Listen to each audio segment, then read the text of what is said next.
You can see there's also some gilding flake around the edge.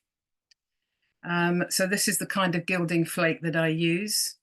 Try and get a pudding bowl. Eat the puddings because you need the bowls. Aren't these colours gorgeous? Silk dyes fantastically well. I use Procyon dyes, but you can get heat activated silk dyes as well.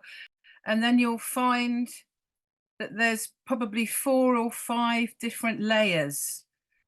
And I'm just going to coat it with some paste to start with. This really isn't an exact science. You can do whatever you fancy. The more you do, the more you learn. I am going to dry the silk bowl this way up so the air can get around the whole circumference of the bowl. Now we're going to make what I loosely term silk paper, although it isn't paper, it's just a flat piece of silk. Now this isn't going to go anywhere because it's got enough paste on it.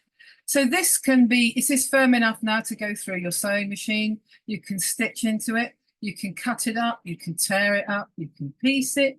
So really the world is your lobster. There are lots of things you can do because the light through the fibres is absolutely exquisite.